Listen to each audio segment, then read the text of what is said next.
মিত্ৰই স্বাগতম জনাইছো আৰু এই মুহূৰ্তত এটা ব্ৰেকিং নিউজ লৈ আহিছো পবিত্ৰ ৰমজান মাহতে আব্দুল হাকিমৰ বাসগৃহত বিছনাৰ তলত আতিকুল ইছলাম আৰু তাৰ পিছতে সৃষ্টি হৈছে উত্তপ্ত পৰিস্থিতি আতিকুল ইছলামে যি ভয়ংকৰ কাণ্ড সংঘটিত কৰিছিল বিছনাৰ তলত এই ঘটনাক কেন্দ্ৰ কৰি সৃষ্টি হৈছে উত্তপ্ত পৰিস্থিতি শ শ লোক ওলাই আহিছে ভাঙি চুৰমাৰ কৰিছে আব্দুল হাকিমৰ বাসগৃহ প্ৰকৃততে কি হৈছিল কিদৰে আতিকুল ইছলামে সংঘটিত কৰিছিল এই ভয়ংকৰ কাণ্ড আব্দুল হাকিমৰ বাসগৃহৰ বিছনাৰ তলত লৈছে এই মুহূৰ্তত টাইম 8 বিগ ব্ৰেকিং ৰমজানৰ ৰোজাৰ মাজতে বিছনাৰ তলত ভয়ংকৰ কাণ্ড ৰোজাৰ এই পবিত্ৰ দিনতে ভয়ংকৰ কাণ্ড সংঘটিত কৰিছিল আতিকুল ইছলামে বিছনাৰ তলত আতিকুল ইছলামৰ ভয়ংকৰ কাণ্ডক লৈ ওলাই আহিছে এতিয়া হাজাৰ হাজাৰ লোক নিয়ন্ত্ৰণহীন পৰিস্থিতিত উত্তেজিত ৰাইজে ভাঙি চুৰমাৰ কৰিছে ঘৰ-দুৱাৰ আব্দুল হাকিমৰ বাসগৃহৰ বিছনাৰ তলত উদ্ধাৰ হৈছিল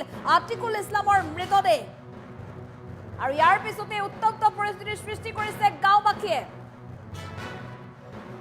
সমগ্ৰ অঞ্চল জুৰি এতিয়া তীব্ৰ উত্তেজনা দেখিবলৈ পোৱা গৈছে ৰাইজে ভাঙি লণ্ডভণ্ড কৰিছে আব্দুল হাকিমৰ ঘৰ-দুৱাৰ ঘটনাস্থলীত জোৰ শিমলি আৰক্ষী উপস্থিত হৈ ইতিমধ্যে উদ্ধাৰ কৰিছে আতিকুল ইছলামৰ মৃতদেহ কামৰূপ জিলাৰ জোৰ শিমলিত সংঘটিত হৈছে এই ঘটনা প্ৰকৃততে ঘটনা কিদৰে সংঘটিত হৈছিল বা কিয় সংঘটিত কৰিছিল কিদৰে আতিকুল ইছলামৰ মৃত্যু হ'ল তাক লৈ এতিয়া শীঘ্ৰে ৰহস্য উদ্ঘাটন কৰাৰ দাবী উত্থাপন কৰিছে ৰাইজে আৰু সমগ্ৰ ঘটনাক কেন্দ্ৰ কৰি এতিয়া তীব্ৰ উত্তেজনা দেখিবলৈ পোৱা গৈছে কামৰূপৰ জোৰ শিমলিত আৰু ইয়াত দেখিবলৈ পোৱা গৈছে হাজাৰ হাজাৰ লোক আব্দুল হাকিমৰ বাসগৃহৰ চোতালত একত্ৰিত হৈছে হাজাৰ হাজাৰ লোক আব্দুল হাকিমৰ বাসগৃহৰ চোতালত একত্ৰিত হৈ উত্তপ্ত পৰিস্থিতিৰ সৃষ্টি কৰিছে আব্দুল হাকিমৰ বাসগৃহত ঘৰৰ ভিতৰত বিছনাৰ তলত উদ্ধাৰ হৈছিল আতিকুল ইছলামৰ মৃতদেহ বিছনাৰ তলত আতিকুল ইছলামে ভয়ংকৰ কাণ্ড সংঘটিত কৰিছিল আৰু যাৰ বাবে আতিকুল ইছলামৰ পৰৱৰ্তী সময়ত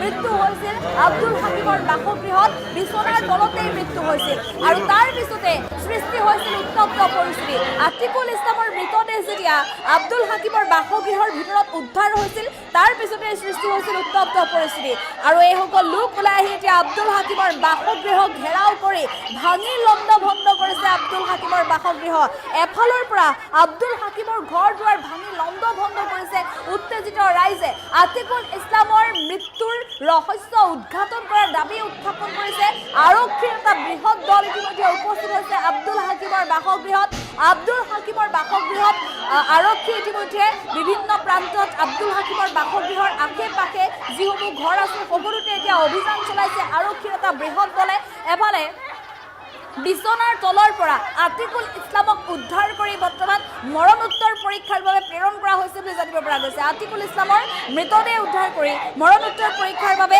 প্ৰেৰণ কৰিছে আৰু পবিত্ৰ ৰমজান মাহৰ ৰোজা চলি আছে ইছলাম ধৰ্মাৱলম্বী লোকসকলৰ বাবে এই দিনকেইটা আটাইতকৈ ভাল দিন বা গুৰুত্বপূৰ্ণ সময় কিন্তু এই সময়ছোৱাতে আব্দুল হাকিমৰ বাসগৃহত বিছনাৰ তলত আতিকুল ইছলামৰ মৃতদেহ উদ্ধাৰৰ পিছতে সমগ্ৰ অঞ্চলটোৰ মুছলমান ৰাইজ এতিয়া ক্ষোভত ফাটি পৰা দেখিবলৈ পোৱা গৈছে সকলো ক্ষোভিত হৈ পৰিছে আব্দুল হাকিমৰ বিৰুদ্ধে এতিয়া হাজাৰ হাজাৰ লোক ওলাই আহিছে এফালৰ পৰা আব্দুল হাকিমৰ ঘৰ-দুৱাৰ ভাঙি লণ্ডভণ্ড কৰিছে উত্তেজিত ৰাইজে কিছু সময়ৰ পূৰ্বে কামৰূপৰ জোৰ শিমুলিত সংঘটিত হৈছে এই ঘটনা কামৰূপৰ জোৰ শিমুলিত ইতিমধ্যে উপস্থিত হৈছে আৰক্ষীৰ এটা বৃহৎ দল ৰোজাৰ মাজতে এতিয়া এইসকল লোক এনেধৰণে অগ্নিকৰ্মা হৈ পৰা পৰিলক্ষিত হৈছে পবিত্ৰ ৰমজান মাহত ইছলাম ধৰ্মাৱলম্বী লোকসকলে আচলতে যিসমূহ অপৰাধজনিত ঘটনা সংঘটিত হয় বা যিসমূহ ভুল বা যিসমূহ বেয়া কাম হয় এই ঘটনাসমূহৰ পৰা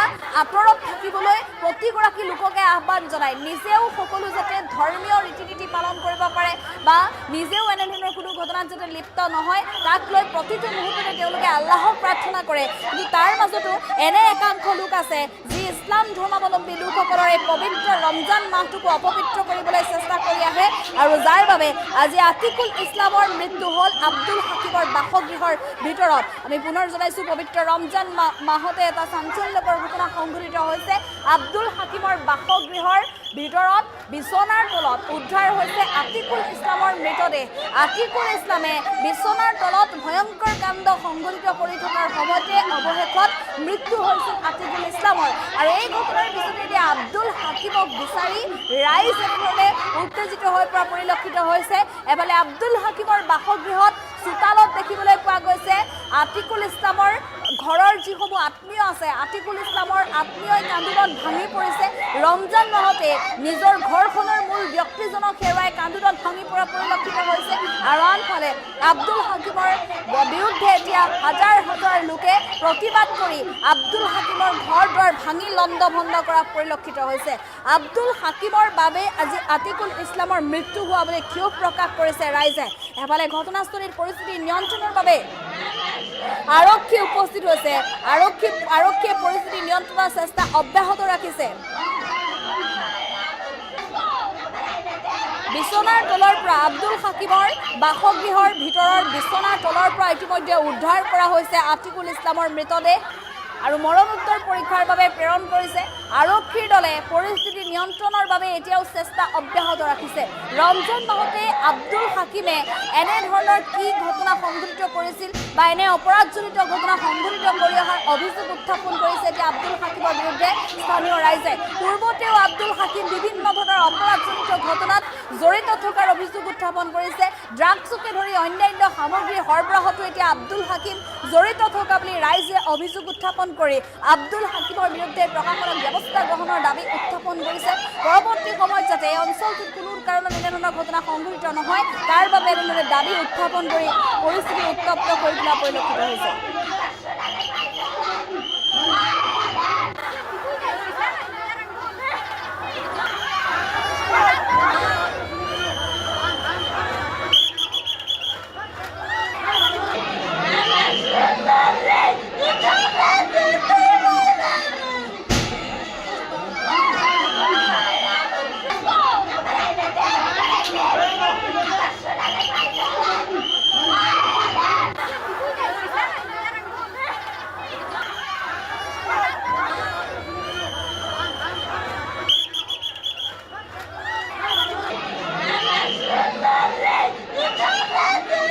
ল'ৰাটোৰ গাৰ্জেনে যিখিনি আমাক অৱগত কৰালে, ৰাতিপুৱা 8টা বজাত 1,30,000 টকা লৈ কেনে পাহাৰত যোৱাৰ কাৰণে ওলাই আহিছে।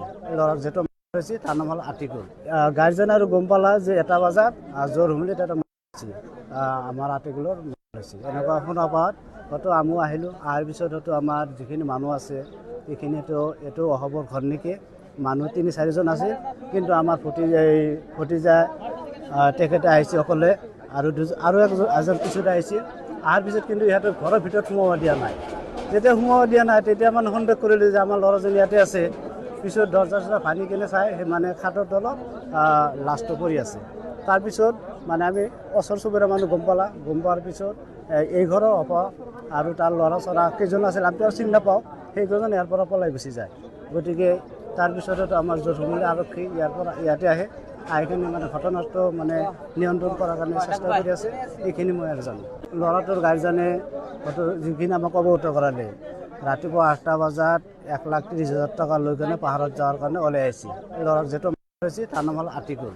গাৰ্জেন আৰু গম পালা যে 1টা বজাত জ্বৰ হুমলিত এটা আমাৰ আতিকুলৰ হৈছে। এনেকুৱা শুনা পোৱাত হয়তো আমিও আহিলোঁ। অহাৰ পিছত হয়তো আমাৰ যিখিনি মানুহ আছে সেইখিনিতো এইটো অহবৰ ঘৰ নেকি, মানুহ 3-4জন আছে। কিন্তু আমাৰ ভতিজা তেখেতে আহিছে অকলে আৰু এজন পিছত আহিছে। অহাৰ পিছত কিন্তু ইহঁতৰ ঘৰৰ ভিতৰত সোমাব দিয়া নাই। যেতিয়া সোমাব দিয়া নাই তেতিয়া মানে সন্দেহ কৰিলোঁ যে আমাৰ ল'ৰাজন ইয়াতে আছে। পিছত দৰ্জা ভাঙি কিনে চাই মানে খাটৰ তলত লাষ্টটো পৰি আছে। তাৰপিছত মানে আমি ওচৰ চুবুৰীয়া মানুহ গম পোৱাৰ পিছত এই ঘৰৰ হ'ব আৰু তাৰ ল'ৰা চৰা কেইজন আছিল আমি চিনি নাপাওঁ, সেইকেইজন ইয়াৰ পৰা পলাই গুচি যায়। গতিকে তাৰপিছতো আমাৰ জোৰমূলী আৰক্ষী ইয়াতে আহে। আইখিনি মানে ঘটনাটো মানে নিয়ন্ত্ৰণ কৰাৰ কাৰণে চেষ্টা কৰি আছে। এইখিনি মই আৰু জানো। ল'ৰাটোৰ গাৰ্জেনে হয়তো যিখিনি আমাক অৱগত কৰালে, ৰাতিপুৱা 8টা বজাত 1,30,000 টকা লৈ কেনে পাহাৰত যোৱাৰ কাৰণে ওলাই আহিছে। ল'ৰাক যিটো হৈছে তাৰ নাম হ'ল আতিকুল। গাৰ্জেন আৰু গম পালা যে 1টা বজাত জ্বৰ হুমলিত এটা আমাৰ আতিকুলৰ হৈছে। এনেকুৱা শুনা পোৱাত হয়তো আমিও আহিলোঁ। অহাৰ পিছত হয়তো আমাৰ যিখিনি মানুহ আছে সেইখিনিতো এইটো অহবৰ ঘৰ নেকি, মানুহ 3-4জন আছিল, কিন্তু আমাৰ ভতিজা তেখেতে আহিছে অকলে আৰু এজন পিছত আহিছিল। অহাৰ পিছত কিন্তু ইহঁতৰ ঘৰৰ ভিতৰত সোমাব দিয়া নাই। যেতিয়া সোমাব দিয়া নাই তেতিয়া মানে সন্দেহ কৰিলোঁ যে আমাৰ ল'ৰাজন ইয়াতে আছে। পিছত দৰ্জা ভাঙি কিনে চাই সেই মানে খাটৰ তলত লাছটো পৰি আছে। তাৰপিছত মানে আমি ওচৰ চুবুৰীয়া মানুহ গম পোৱাৰ পিছত এই ঘৰৰ আৰু তাৰ ল'ৰা চৰা কেইজন আছিল আমি আৰু চিনি নাপাওঁ, সেইকেইজন ইয়াৰ পৰা পলাই গুচি যায়। গতিকে তাৰপিছতো আমাৰ জোৰমূলি আৰক্ষী ইয়াতে আহি কিনে মানে ঘটনাটো মানে নিয়ন্ত্ৰণ কৰাৰ কাৰণে চেষ্টা কৰি আছে। এইখিনি মই আৰু জানো। এইটো আমাৰ ভাই হয়, ডাঙৰ ভাই। আমি ফোনত শুনা পাইছোঁ, শুনা পাই কিনে আহিছোঁ এইটো ঘৰত। আহি কিনে আমি লাষ্টটো এইটো ঘৰত ভিতৰত সোমাই কিনে চকীৰ তলত আছে, লাষ্টটো দেখা পাইছোঁ। মানে লাষ্টটো বোকা চোকা লাগি আছে, একদম মানে এক কোণাত পেলাই দিছে। এইটো আমিও অহাবালি বুলি শুনা পাইছোঁ ফোনত, যে অহাপুৰ ঘৰত আছে মানুহটো, লাষ্টটো চকীৰ তলত। ঘটনাটো মোটামুটি ধৰক এতিয়া আমি 1টা বজাত শুনা পাইছোঁ। আগতো হৈছে, আমাৰ ঘৰৰ পৰা 8টা বজাত আহিছে।